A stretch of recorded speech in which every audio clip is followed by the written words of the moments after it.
In this guide, I'm going to clear out whether you can purchase accessibility tickets on FIFA tickets or not. Let's get started.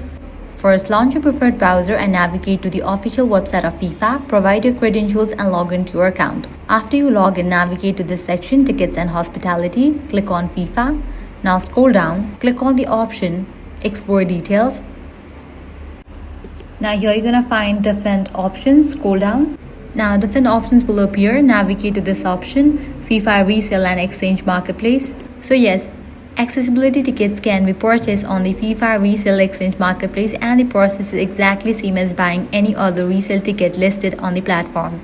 Now select an accessibility ticket if it is listed over here, complete your purchase, and it will be subject to the same terms and conditions as all over FIFA tickets. It's also important to note that FIFA Resale Marketplace is available for international users including Canada and the United States, while the Exchange Marketplace is mainly intended for users in Mexico, all under official regulations to protect buyers from unauthorized resale. And that's it. If this guide helped you out, do not forget to like, share and subscribe.